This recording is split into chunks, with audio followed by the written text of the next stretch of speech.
The first thing Kang Tae-ho felt was warmth. It spread through his body like slow honey, pushing away the cold darkness that had held him for so long. He tried to open his eyes, but his eyelids were heavy, too heavy, like someone had placed stones on them. Then he felt something else. A hand. Someone was holding his hand. The touch was gentle but firm. The skin felt different somehow. Cooler than a human hand, but not unpleasant. It reminded him of smooth river stones in summer. With great effort, Tae-ho forced his eyes open. The world came to him in pieces. First, there was light. Soft blue and purple light that seemed to come from everywhere and nowhere. Then shapes began to form. He saw walls made of something that looked like white marble, but it glowed faintly from within.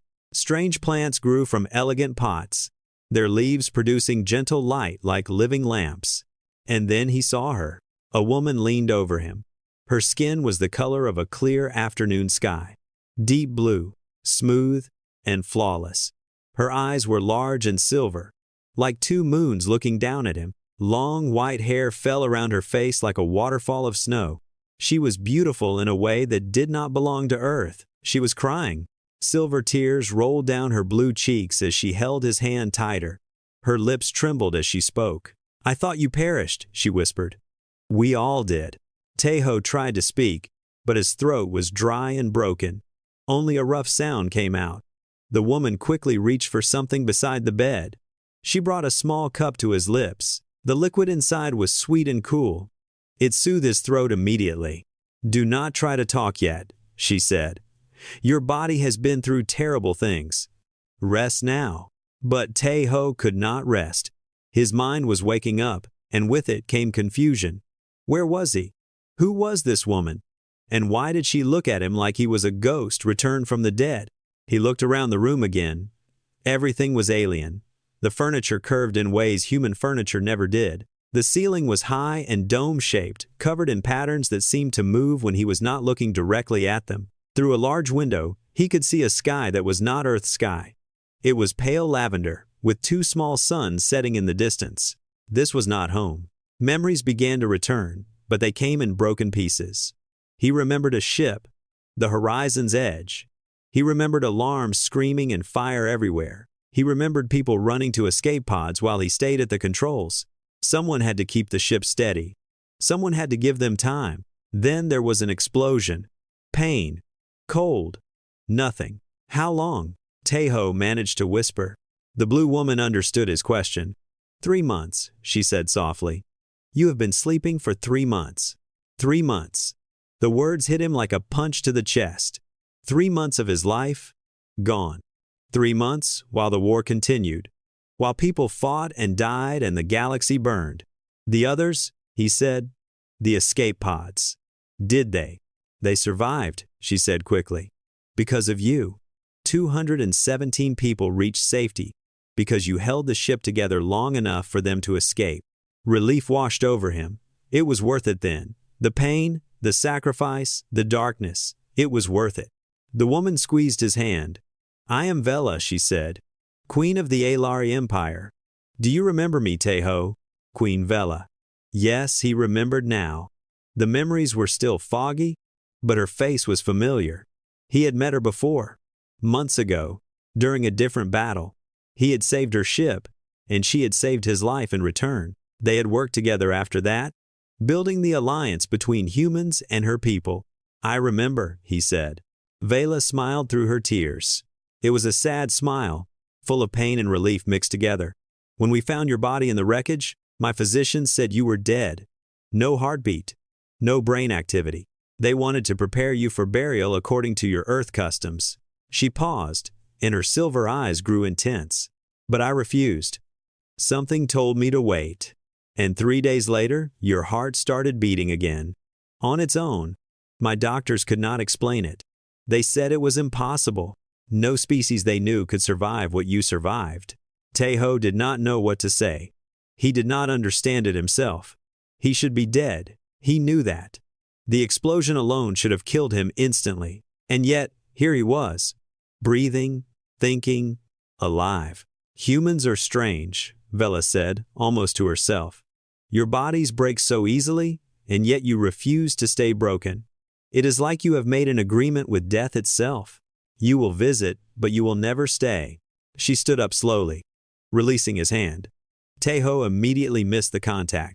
You need rest, she said. Real rest.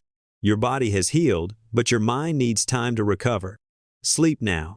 When you wake again, I will explain everything that has happened while you were gone. She walked toward the door, her long white dress flowing behind her like water. At the doorway, she stopped and looked back at him. The war is not going well, Taeho. The Dominion grows stronger every day. And Earth. She hesitated. Earth has withdrawn from the Alliance. They believe the cost is too high. They believe we are not worth saving. Her words hung in the air like a dark cloud. But now you are awake, she continued. The human who died and came back. The pilot who sacrificed everything for strangers. Perhaps you can change their minds. Perhaps you can remind them why humanity reached for the stars in the first place. She left without waiting for his response. Taeho lay in the alien bed, staring at the glowing ceiling. His body ached in places he did not know could ache. His memories were still scattered like puzzle pieces thrown on the floor. And somewhere out there, the war continued without him. But he was alive. Against all odds, against all logic, against everything the universe had thrown at him, he was still alive. And that meant he still had work to do. He closed his eyes and let sleep take him. But even as darkness returned, one thought remained clear in his mind. He had died once. He was not afraid of death anymore. And a man who does not fear death is the most dangerous thing in the universe. The Dominion did not know it yet, but their greatest enemy had just woken up. He served aboard the UEF Dawn carrier, one of the largest ships in the United Earth Fleet. He was good at his job. Not the best, but good enough. He followed orders, completed his missions, and kept his head down. He did not dream of being a hero. Heroes died young, and Taeho wanted to grow old. Then the ALRI came. First contact happened in the outer reaches of the solar system. A damaged ship appeared near Neptune, leaking atmosphere and barely holding together. The crew aboard was unlike anything humanity had ever seen. Tall, elegant beings with blue skin and silver eyes. They called themselves ALRI. And they brought a warning. Something was coming. Something that had already destroyed 100 worlds. Something called the Dominion. The Dominion was not a single species. It was a collection of predator races that moved through the galaxy like a swarm of locusts. They did not conquer. They consumed. Entire civilizations disappeared when the Dominion arrived. Planets were stripped of resources. Populations were taken for purposes no one wanted to imagine. The ALRI had been running from the Dominion for 50 years. Their empire, once spanning 100 star systems, had shrunk to a handful of worlds. They were dying. Slowly but surely, the Dominion was hunting them to extinction. And now, they had come to Earth seeking an alliance. Taeho remembered watching the news feeds about the diplomatic meetings. Most people on Earth did not care. The ALRI were not their problem. The Dominion was far away. Why should humanity risk itself for strangers? But the government saw opportunity. The ALRI had technology. Earth did not. Better engines. Better medical science. Better weapons. An alliance could benefit everyone. So, the negotiations began. The ALRI delegation arrived at Station Olympus, the largest human space station in orbit around Mars. Taeho was assigned to patrol duty that day. Boring work. Fly in circles, watch the sensors, report anything unusual. He was on his 47th circle when everything went wrong. The Dominion ships appeared without warning. They jumped in from somewhere beyond the system's edge, their dark hulls cutting through space like knives. 20 ships, then 50, then 100. Alarms screamed across every frequency. The station's defenses activated. Ships scrambled from every dock and hangar. But it was chaos. Pure chaos. No one expected an attack. No one was ready. Taeho watched in horror as Dominion weapons tore through the first wave of defenders. Human ships exploded like fireworks. The station's shields flickered under heavy bombardment. And then he saw the ALRI transport. It was a small ship, elegant and white, trying to escape the battle. The entire ALRI delegation was aboard. including their leader, their queen. If that ship was destroyed, the Alliance would die before it was born, and so would any hope of standing against the Dominion together. A Dominion cruiser locked onto the transport, its weapons charged with deadly red light. Taeho's hands moved before his mind could catch up. He pushed his fighter's engines to maximum and dove toward the transport. His weapons were small. His shields were weak. Against a cruiser, he had no chance. But he did not need to destroy the cruiser. He just needed to get in the way. His fighter screamed through space, putting itself between the Dominion weapon and the Alari transport. The red beam struck him dead center. Everything went white. When Taeho woke up, he was in an Alari medical bay. Half his body was covered in bandages. Strange machines beeped and hummed around him. The pain was incredible, but he was alive. A woman sat beside his bed. Blue skin, silver eyes, white hair. She wore a crown of delicate silver metal, and her dress was the color of deep space. "You are awake," she said. Her voice was like music. Taeho tried to sit up but failed. "The transport," he croaked. "Did it. We survived," she said. "Because of you.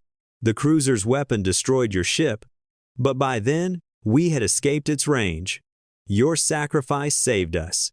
Sacrifice. The word felt strange. Taeho had not thought of it that way. He had just acted. There was no time to think about dying. "I am Vela," the woman said, "Queen of the Alari Empire, and I owe you my life." Taeho did not know what to say.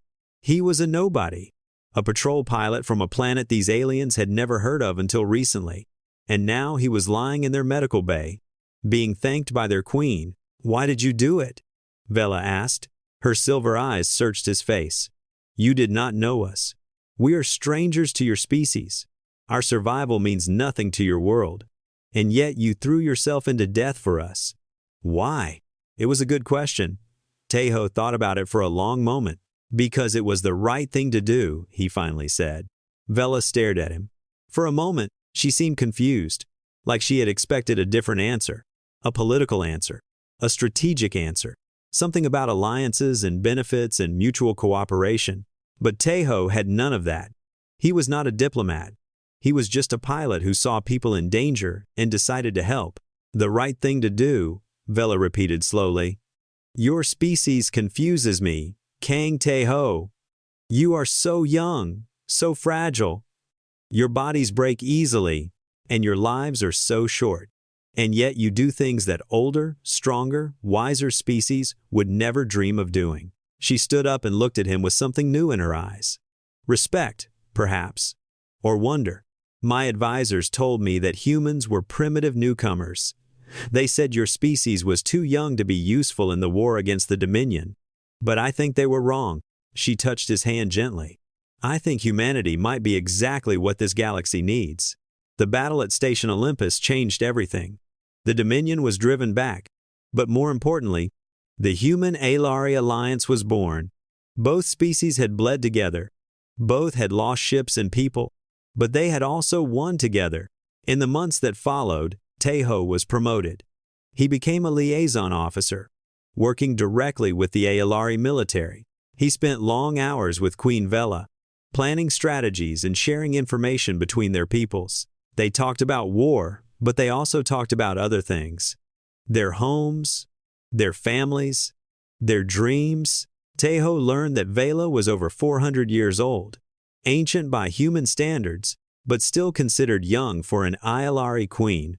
She had inherited a dying empire and spent her whole life trying to save it. He told her about Earth, about the oceans and mountains and forests, about the billions of humans living their small lives, unaware that darkness was spreading through the stars toward them. They grew close, not as allies, but as friends, perhaps something more, though neither spoke of it. And then the day came when the Dominion attacked again. The day Taeho flew the horizon's edge into a blockade of enemy ships. The day he stayed behind so others could escape. The day he died, or so everyone believed. But Kang Taeho was human. And humans, as the galaxy was learning, had a strange habit of refusing to stay dead. Taeho's body was healed, but it did not feel like his own. His muscles were weak from months of sleep. His balance was wrong. Simple things like walking across a room left him exhausted and sweating. The Ilari physicians were amazed by his recovery. They ran tests every day, taking samples of his blood and scanning his body with strange machines. They whispered to each other in their musical language, and Taeho did not need a translator to know they were confused. "Your cellular regeneration is remarkable," the head physician told him on the 5th day. She was an older Aelari woman named Sola, with dark blue skin and kind eyes. "Your body has repaired damage that would kill any other species we know. Bones that were shattered are now whole. Organs that were destroyed have regrown. It is like your body refuses to accept death." Taeho did not know how to respond. He had never thought of humans as special. On Earth, they were just people, fragile bags of meat and bone that broke easily and died too young. But here, among the stars, humans were something strange and unexplainable. "We have studied many species," Sola continued. "Some are stronger than humans, some are faster, some live longer. But none of them have your will to survive. It is like your species has made stubbornness into a biological trait." She meant it as a compliment. Taeho accepted it as one. Queen Vela visited him every evening. She would sit beside his bed and tell him about the state of the galaxy. Her voice was calm, but her eyes showed worry that words could not hide. The news was not good. The battle where Taeho had died was technically a victory. The Dominion fleet was destroyed, and their invasion was stopped. But the cost was terrible. The human fleet lost over half its ships. Thousands of soldiers died. The Horizon's Edge, one of humanity's most advanced vessels, was gone. Earth mourned, and in their mourning, they made a decision that broke the alliance. The United Earth Council voted to withdraw, Vela explained on the 7th night. They said the war with the Dominion is not humanity's fight. They want to focus on defending Earth and rebuilding what was lost. They have ordered all human military forces to return home. Taeho felt the words like ice in his stomach. "They abandoned you?" "They are afraid," Vela said. There was no anger in her voice, only sadness. "And I understand their fear. Humanity is young. You have only been traveling among the stars for a few generations. The Dominion has been destroying civilizations for thousands of years. Perhaps it is wise to hide behind your defenses and hope they do not come for you." "Hope is not a strategy," Taeho said. Vela smiled at that. "No, it is not. But hope is sometimes all we have." She told him more. Without human support, the Aelari Empire was struggling. Their military was too small to fight the Dominion alone. Other species were afraid to join them, fearing the same fate. The war was becoming a slow death, and everyone knew it. But there was one light in the darkness. "Lieutenant Park Yuna," Vela said. "Do you remember her?" Taeho remembered. Yuna was a pilot from his squadron. Small, fierce, and stubborn beyond reason. She never gave up on anything, even when giving up was the smart choice. "She refused to accept your death," Vela continued. "When the Earth Council ordered everyone home, she disobeyed. She took a small ship and a volunteer crew and began searching the debris field where you disappeared. She has been looking for you for 3 months. Taeho felt something warm spread through his chest. Yuna was still out there, searching for him. She had risked her career, her freedom, maybe her life, because she believed he was alive. "She does not know I survived?" he asked. "No one does," Vela said. "I have kept your survival secret. It is too dangerous to reveal yet." Taeho frowned. "Why?" Vela hesitated. For the first time, she looked uncomfortable. "There are those in my court who oppose the human alliance," she said carefully. "They believe humanity betrayed us by leaving. They want to pursue other options. Surrender, flight, desperate measures that would doom us all." She paused. "Their leader is High Commander Reth. He is powerful and popular. Many in my government listen to him. If he learned that you survived, he would use it against me. He would say, I am blinded by personal feelings. He would say, I keep humans close because of you, not because of strategy." Personal feelings. Taeho noticed how she looked away when she said those words. "Is he right?" Taeho asked quietly. Vela was silent for a long moment. When she spoke again, her voice was barely a whisper. "I do not know anymore. When I thought you were dead, something inside me broke. I told myself it was grief for a valuable ally, for a symbol of what the alliance could have been, but she looked at him, and her silver eyes were bright with emotion. But I think I was lying to myself. The confession hung in the air between them. Taeho did not know what to say. He felt the same confusion she did. Their connection was real, but it was also complicated. They were different species from different worlds. She was a queen with the weight of an empire on her shoulders. He was a pilot who should be dead. We can talk about this later, Taeho said finally. Right now, we need to focus on survival. Yours, your people's, and maybe humanity's too. Vela nodded, grateful for the change of subject. You are right. We have more pressing problems. She leaned closer and lowered her voice. There is something I have not told you. Something the Dominion is truly after. They do not want to just destroy us, Taeho. They want to prevent us from using something we have. Something ancient and terrible. Taeho felt a chill run down his spine. What is it? It is called the Resonance Core, Vela said. A device built by a civilization that died before my people were born. It has been hidden beneath my palace for 10,000 years. And if activated, it could end the Dominion threat forever. Then why have you not used it? Vela's expression grew dark. Because it would not just destroy the Dominion, she said. It would destroy everything. Every ship, every station, every piece of technology within 100 light years would stop working. Billions would die. Civilizations would collapse. It is not a weapon of war. It is a weapon of absolute last resort. Taeho understood now. The Dominion was not trying to conquer the Aelari. They were trying to eliminate them before anyone could push the button that ended everything. And the Aelari, caught between extinction and catastrophe, had no good choices left. Unless someone found a third option. Taeho looked at Vela with new determination in his eyes. Take me to this resonance core, he said. I want to see it for myself. Because if there was one thing humans were good at, it was finding options that nobody else could see. Vela led Taeho through passages that had not been used in centuries. The walls were made of ancient stone, carved with symbols that glowed faintly in the darkness. The air was cold and smelled of time itself. Only the royal family knows this path, Vela explained as they walked. The location of the resonance core has been our greatest secret for 10,000 years. Even my most trusted advisors do not know it exists. Taeho walked slowly, his body still weak from months of recovery. But curiosity pushed him forward. He needed to see this weapon. He needed to understand what could make the Dominion so desperate. They descended deeper and deeper beneath the palace. The passages grew older, the carvings more complex. Finally, they reached a massive door made of a metal Taeho did not recognize. It was covered in patterns that seemed to move and shift when he looked at them. Vela pressed her hand against the door. It hummed with energy and slowly swung open. The chamber beyond was enormous. It stretched upward into darkness, so vast that Taeho could not see the ceiling. In the center of the chamber, floating above a pool of silver liquid, was the resonance core. It was beautiful. The core was a sphere about the size of a small car, made of crystal that glowed with inner light.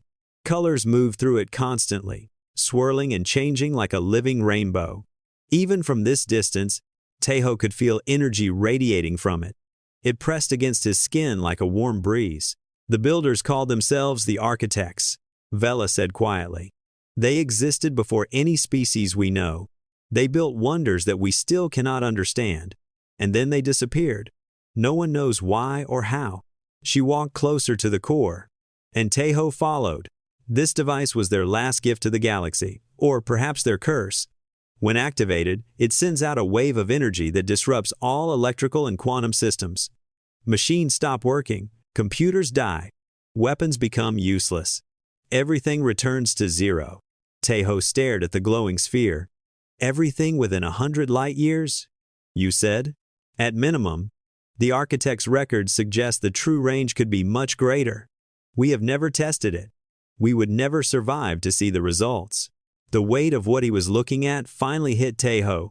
This was not a weapon. This was a reset button for civilization itself. A way to drag everyone back to the Stone Age. And the Dominion knows this exists? They know something exists, Vela said. They have known for centuries. It is why they hunt us so desperately. As long as the Alari survive, the threat of the core remains. They cannot risk us activating it in a final act of desperation. Teho understood now. The Dominion's entire strategy was based on never giving the Alari a reason to push the button. They were trying to kill them slowly, carefully, without ever pushing them to the point of no return. "Why are you showing me this?" he asked. Vela turned to face him. Her silver eyes were filled with something between hope and despair. "Because I trust you," she said simply.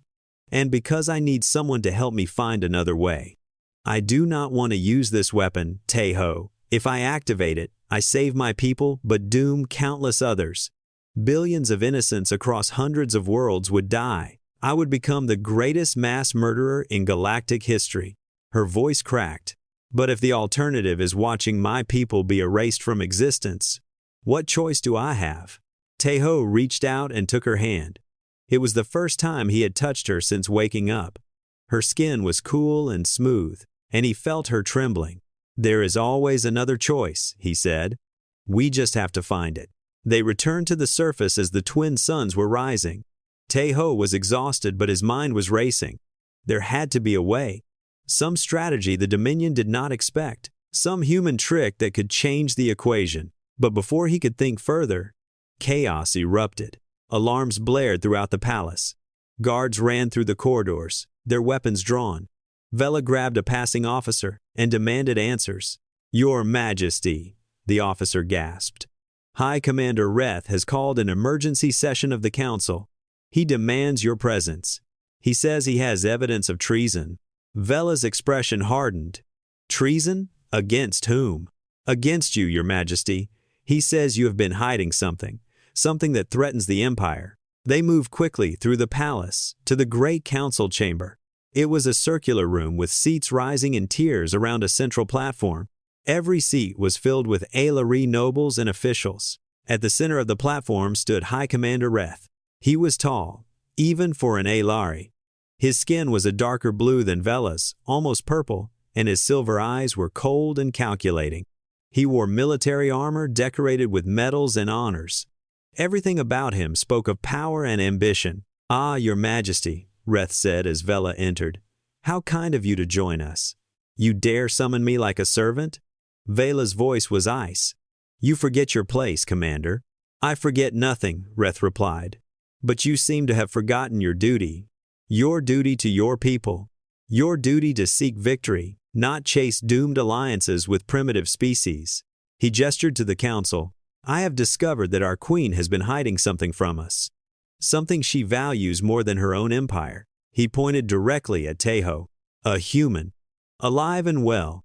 Kept secret in the palace while she tells us the alliance is dead." Gasps echoed through the chamber. Every eye turned to Teho. He felt their stares like physical weight pressing down on him. "This is Kang Teho," Reth continued. "The pilot who supposedly died 3 months ago. The human who our queen has been protecting in secret. Ask yourselves, noble council, why would she hide him? What is so important about one human that she would deceive us all?" The chamber erupted in angry voices. Reth had played his hand perfectly. He had turned Teho's survival into a scandal, a symbol of everything wrong with Vela's leadership. But Teho was not afraid. He stepped forward onto the platform, standing beside Vela. The voices slowly quieted as everyone waited to see what the human would do. "My name is Kang Teho," he said, his voice strong despite his weak body. "I am a pilot of the United Earth Fleet. 3 months ago, I died saving 200 lives from the Dominion. And then, against all logic, I woke up here." He looked around the chamber, meeting as many eyes as he could. "I know you are afraid. I know you think humanity abandoned you, but I am still here. I did not abandon you, and if you give me a chance, I will show you that my people have not abandoned you either." He turned to face Reth directly. "You want to surrender to the Dominion? They do not accept surrender. You want to run? There is nowhere in this galaxy they will not find you. The only way forward is together, human and Alari, fighting side by side." The chamber was silent. Then Vela spoke. "Kang Teho has proven himself to the Alari Empire twice over. He risked his life to save my ship. He gave his life to save our soldiers. I hereby declare him champion of the Al-Arai, with all rights and honors that title carries." Reth's face twisted with fury. The title of champion had not been given to an outsider in 2,000 years. It meant Tahoe could speak before the council. It meant he was protected by royal law. It meant Reth could not touch him. "This is madness," Reth hissed. "You doom us all for the sake of one human." He stormed out of the chamber, his followers close behind. But Tahoe noticed something. As Reth left, he whispered something to an aide. The aide nodded and disappeared through a side door. Tahoe did not know what message was being sent or to whom, but he had a feeling they would find out soon enough. They came out of nowhere, jumping into the system without warning. One moment the sky was clear. The next, it was filled with black ships, their hulls absorbing light like holes in space. Tahoe was in the war room when the alarm started. He watched the tactical display as red dots multiplied across the screen. 20 ships, 50, 100, 200. It was the largest Dominion fleet ever recorded. "This is impossible," an Alari officer said, his voice shaking. "They could not have found us so quickly. Our location is secret. Our defenses are hidden." But Tahoe knew the truth. Reth had betrayed them. The message he sent when he left the council chamber was not to a friend or ally. It was to the Dominion itself. "Where is High Commander Reth?" Vela demanded. "Gone, Your Majesty," another officer reported. "He took a ship and left the system 2 hours ago. We believe he has defected to the enemy." Vela's face went pale. The betrayal was complete. One of her own commanders had sold them to their enemies. The tactical situation was desperate. The Aelari defense fleet was out of position, responding to false reports that Reth had planted before his escape. It would take hours for them to return. The only protection for the homeworld was a handful of patrol ships and the planet's orbital defenses. Against 200 Dominion warships, it was nothing. "We have to evacuate," an officer suggested. "Get the civilians underground. Prepare for orbital bombardment." "Evacuation will not help," another argued. "If the Dominion takes the planet, they will hunt down every last Aelari. We need to stand and fight." "Fight with what? We have nothing." The room descended into chaos. Officers shouted at each other, fear and anger mixing into a noise that helped no one. Tahoe watched silently. His mind was working, processing information, looking for options. It was what humans did. When everything seemed impossible, they looked for the one tiny chance that everyone else had missed. And then he saw it. "How many humans are on this planet?" he asked. The room went quiet. Vela turned to him with confusion in her eyes. "There is a small human presence," an officer answered. "Engineers, medics, a few soldiers left behind when the alliance ended. Perhaps 40 people total." "40 humans," Tahoe repeated. "And how many captured Dominion fighters are in your hangars?" The officer checked his datapad. 12. They were taken in previous battles. We have been studying their technology. Tahoe smiled. It was not a happy smile. It was the smile of a man who saw a path through the impossible. "I need to speak to those 40 humans," he said. "Right now." 30 minutes later, Tahoe stood in a hangar bay facing a group of confused and scared people. They were engineers, medics, technicians, and a handful of soldiers. They had been left behind when Earth withdrew, either by choice or by accident. Now they were trapped on an alien world about to be destroyed. "I am not going to lie to you," Tahoe said. "The situation is bad. 200 enemy ships are approaching this planet. The Aelari fleet is too far away to help. By all logic, we should be preparing to die." He paused and looked at each face in the crowd. "But we are human, and humans do not do what logic tells us. We do what needs to be done, even when it is impossible." He explained his plan. It was simple because it had to be. They would take the captured Dominion fighters and launch a direct attack on the enemy command ship, not to destroy it. That was impossible. But to cause enough chaos, enough confusion, to buy time for the Alari fleet to arrive. "This is suicide," one of the soldiers said. 12 fighters against 200 warships? We will be dead in seconds. "Maybe," Tahoe admitted. "But maybe not. The Dominion has never fought humans before. They do not know how we think. They do not know what we are willing to do. Their tactics are based on fighting species that follow logic, that calculate risks, that retreat when the odds are bad. He grinned. We are going to do something so stupid, so reckless, that they will not know how to respond. Silence filled the hangar. Everyone was thinking. Everyone was weighing their chances. And then, one by one, hands began to rise. First it was Sergeant Baek Ji-won, a medic with gentle eyes and steady hands. Then Lee Yuna stepped forward. Not Lieutenant Park Yuna, who was still searching for Taeho in space, but a different Yuna, a young engineer who had volunteered to stay behind. I did not come to the stars to hide, she said. I came to make a difference. Within 10 minutes, every human in the hangar had volunteered. The ALRE officers watched in disbelief. They did not understand. These humans were choosing to die. They were walking into certain death with smiles on their faces. Vela appeared at Taeho's side as the volunteers prepared their ships. This is madness, she said. You will all be killed. Probably, Taeho agreed. But maybe not. And even if we are, we will give your fleet time to arrive. We will give your people a chance. Vela's eyes filled with tears. Why? She whispered. Why would you do this for us? Taeho looked at her. In that moment, everything else faded away. The fear, the noise, the approaching death. There was only her. Because some things are worth dying for, he said. And you are one of them. He kissed her. It was brief, desperate, and filled with everything they had never said to each other. Then he pulled away and ran toward his fighter. The 12 ships launched into the chaos. The Dominion fleet was enormous, a wall of black metal and weapons stretching across the stars. Any sane pilot would have turned and run, but the humans flew straight toward them, their engines burning at maximum power. The Dominion commander noticed the tiny force approaching and felt amusement. 12 fighters against his armada? It was not even worth sending interceptors. His main guns could destroy them in seconds. But then the humans did something unexpected. Instead of attacking from a distance, they dove directly into the fleet. They flew between the massive warships, using their smaller size to weave through spaces the Dominion ships could not follow. They did not try to destroy anything. They simply caused chaos. Friendly fire erupted throughout the Dominion formation as ships tried to hit the tiny fighters and hit each other instead.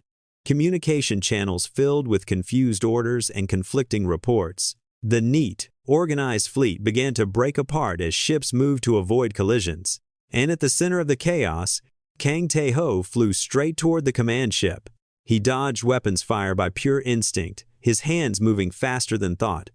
Beside him, his fellow humans fell one by one, their ships exploding in bright flowers of fire. But each death bought seconds. Each sacrifice created more confusion. Taeho reached the command ship and found a gap in its shields. He flew inside, crashing his fighter into a hangar bay and climbing out before the Dominion soldiers could respond. He fought through corridors designed for beings twice his size, using his smaller frame to hide and strike from shadows. He had no plan beyond causing as much damage as possible. He planted explosives on everything that looked important. Finally, he reached the bridge. The Dominion admiral was a massive creature, 3 meters tall with gray skin and too many eyes. It looked at the small human standing in its doorway and felt something it had never experienced before. Uncertainty. You are one, the admiral said in a voice like grinding rocks. What can one human do? Taeho held up the detonator in his hand. Enough. He pressed the button, and the command ship tore itself apart. From the surface, it looked like a new sun had been born. Bright orange and white fire spread across the darkness of space, consuming the Dominion command ship and everything around it. Debris scattered in all directions, crashing into nearby warships and causing chain reactions of destruction. Queen Vela watched from the palace balcony, her heart frozen in her chest. She had felt Taeho through the biolink, the subtle connection their medical technology had created when she held his hand during his recovery. She felt his heartbeat, his emotions, his presence. And now she felt it fading. No, she whispered. Not again. She ran. She pushed past guards and officers, ignoring their shouts and questions. She reached the hangar where a single shuttle waited, climbed inside, and launched before anyone could stop her. The battle was still raging, but the Dominion fleet was in chaos. Without their command ship, without their admiral, the enemy vessels had lost coordination.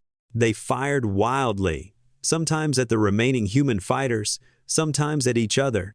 The organized attack had become a confused mess. And in the distance, the Aelari defense fleet was finally arriving.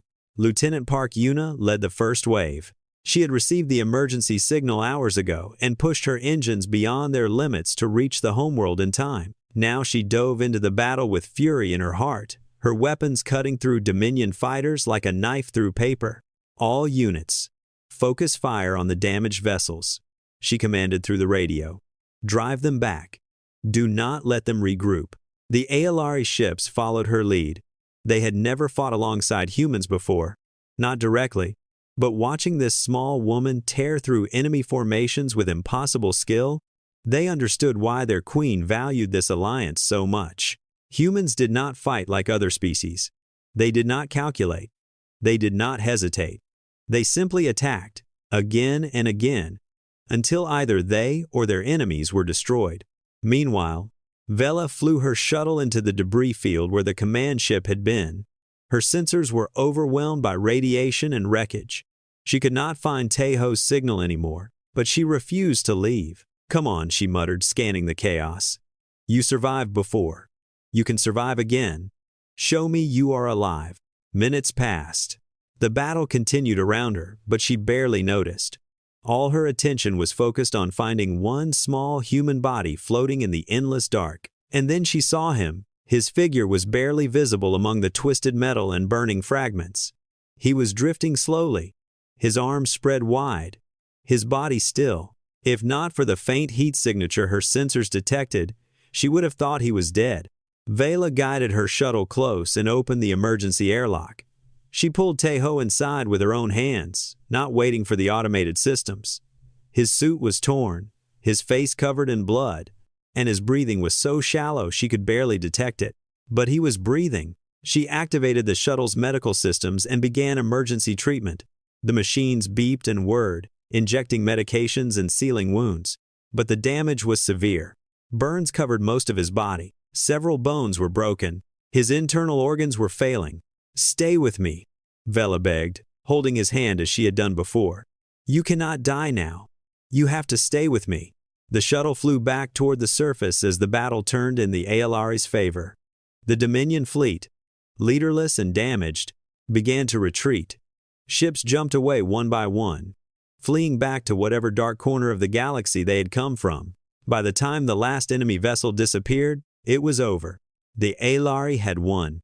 Teho was taken to the Palace Medical Center, where every physician available worked to save his life. Vela waited outside the treatment room, surrounded by officers and advisors who tried to brief her on the battle's aftermath. She heard nothing, they said.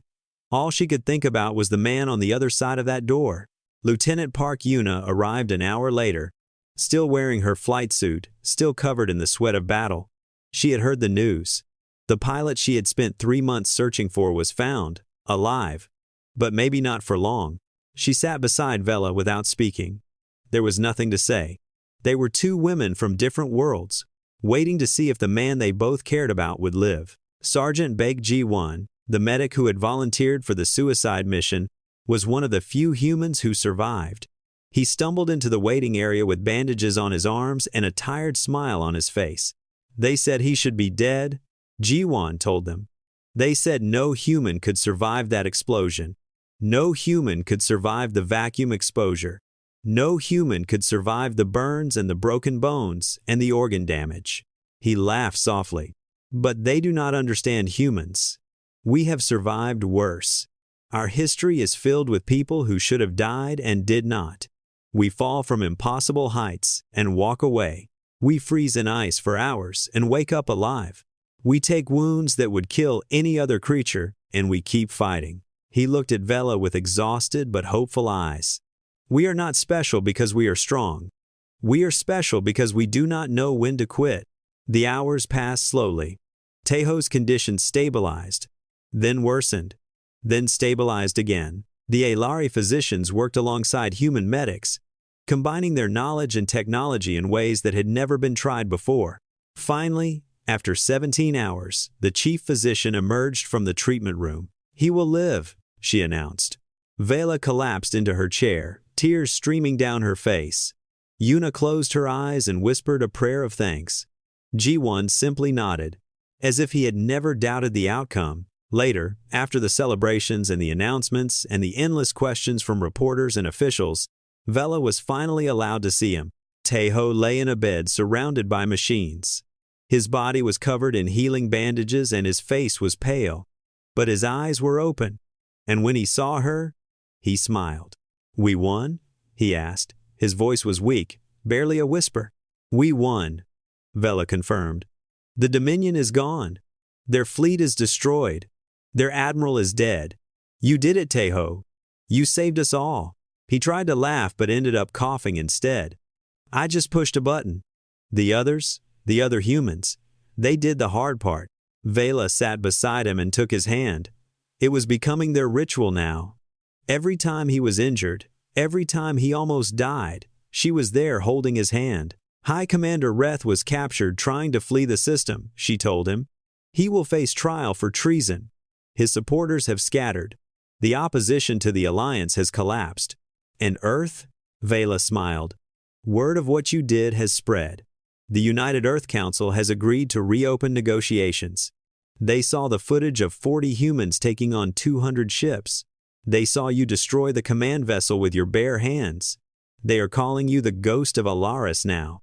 Taeho groaned. "I hate nicknames." "Too bad. You are a legend now. You will have to accept it." Outside the window, the twin suns of Alaris Prime were setting, painting the sky in shades of purple and gold. Somewhere out there, the Dominion was regrouping, licking its wounds, planning its next attack. But for now, there was peace. And in that peace, a human and an Alari queen held hands and watched the sun set together. "What happens now?" Taeho asked. "Now?" Vela leaned closer and rested her head against his shoulder. "Now we rebuild. We strengthen the alliance. We prepare for whatever comes next." She paused. "And we talk about what we are to each other. Because I am tired of almost losing you. I am tired of waiting until you are dying to say what I feel." Taeho turned his head and looked at her. In her silver eyes, he saw fear and hope and love, all mixed together. "Then let us stop waiting," he said. And for the first time since he woke up on an alien world, Kang Taeho felt like he was exactly where he belonged. The scars on Taeho's body were healing, leaving behind marks that would stay with him forever. He did not mind. Each scar was a reminder that he had survived. Each mark on his skin told a story of sacrifice and victory. He stood on the balcony of the royal palace, watching ships fly across the purple sky. Human ships and Alari ships, flying together in formation. It was a sight that would have seemed impossible just months ago. Now it was becoming normal. The alliance was not just restored, it was stronger than ever. Representatives from the United Earth Council had arrived 5 days after the battle. They came with apologies and offers and promises of support. The footage of the human counterattack had spread across Earth like wildfire. People watched 40 of their own fly into certain death for an alien species they had never met. They watched Kang Taeho walk into a Dominion command ship and blow it apart with nothing but determination and explosives. Earth had tried to hide from the galaxy, but the galaxy had not forgotten about Earth.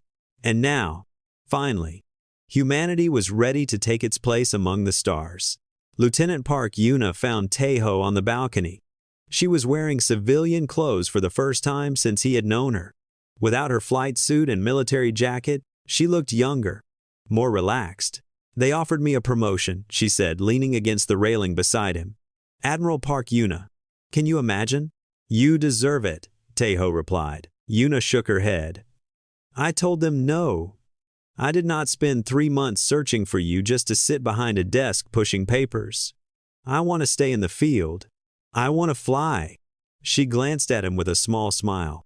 "Besides, someone needs to keep an eye on you. You have a habit of dying, and I am getting tired of bringing you back." Taeho laughed. It felt good to laugh. For weeks, everything had been serious and heavy. Peace had come, but the weight of what they had survived still pressed down on everyone. "What about you?" Yuna asked. "I heard they offered you something too." "Ambassador," Taeho confirmed. "Earth's permanent representative to the Alari Empire. Full diplomatic status. A fancy title and probably a lot of boring meetings. Will you take it?" Taeho looked at the sky. Somewhere up there, the Dominion was still out there. Wounded, angry, and planning revenge. The war was not over. It was only beginning. "Yes," he said, "but I have a condition. I want to oversee the joint military training program. If we are going to fight the Dominion together, our people need to learn to work together. Really work together. Not just fly in the same sky, but think the same way." Yuna nodded approvingly. "Sounds like a lot of work." "It will be.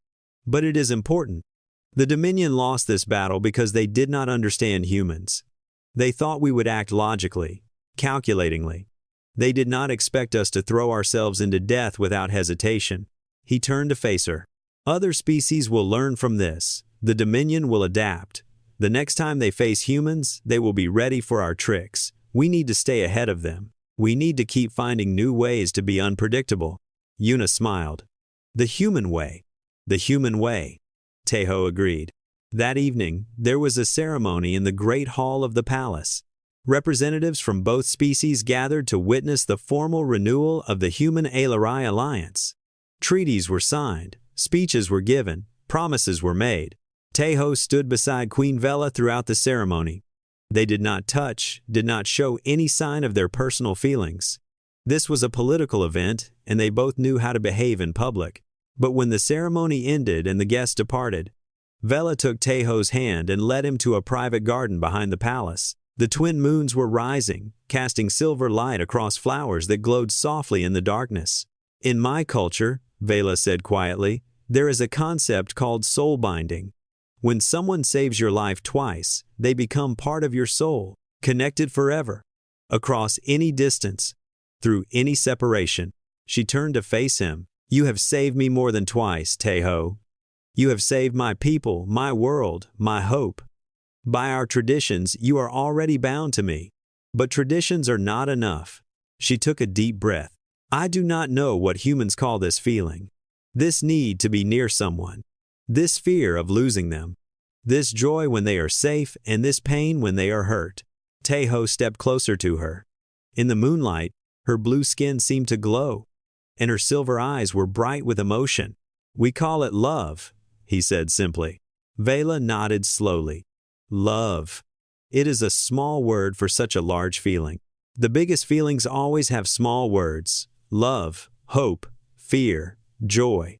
The words are small because the feelings are too big to capture." He took both her hands in his. "I do not know what the future holds, Vela. I do not know if we will win this war. I do not know if I will survive the next battle, or the one after that. But I know one thing." He looked into her eyes. "Whatever time I have left, I want to spend it with you." Vela smiled. It was a real smile, bright and warm, without the sadness that usually hid behind her expressions. "Then let us not waste any more time," she said. She kissed him. It was different from their desperate kiss before the battle. This was slow and gentle, a promise rather than a goodbye. When they finally pulled apart, they stood together in the garden, looking up at the stars. "The Dominion will return," Vela said. "I know. They will come with more ships, more weapons, more hatred. They have lost their admiral and their pride. They will want revenge. I know." Vela leaned against him, and Taeho put his arm around her shoulders. "Are you afraid?" she asked. Taeho considered the question. He thought about everything he had survived.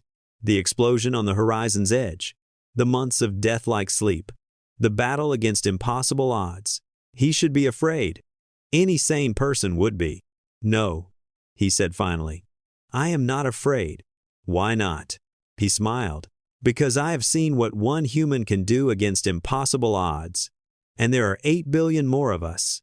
The Dominion has no idea what is coming for them. Far away, in the dark spaces between stars, the Dominion Supreme Collective received the reports from the failed invasion.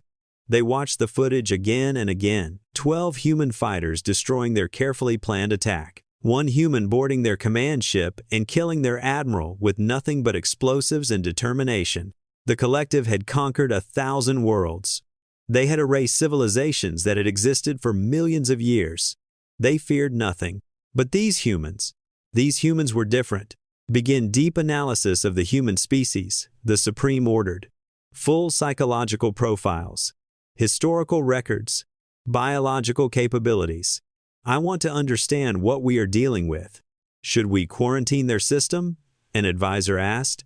Prevent them from spreading further into the galaxy? No. It is too late for that. They have allies now. They have momentum. Quarantine would only make them more determined. The Supreme's many eyes focused on the image of Kang Tae-ho walking through the command ship corridors. Wounded and dying but still fighting. Update the species classification, the Supreme said. Threat level. Existential. Priority. Maximum. The advisors recorded the order without comment. But inside, they felt something they had not felt in centuries. Doubt. The Dominion had always assumed they would consume the galaxy eventually. It was simply a matter of time. No species could stand against them forever. But now they had met humanity. A species that refused to follow the rules. A species that smiled at death and laughed at impossible odds. A species that kept coming back no matter how many times you killed them.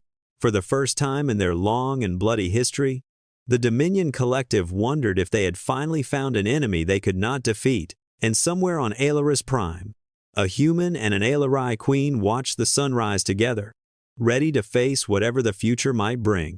The war was far from over. But for the first time in a very long time, the galaxy had hope. And hope, as humans knew better than anyone, was the most dangerous weapon of all.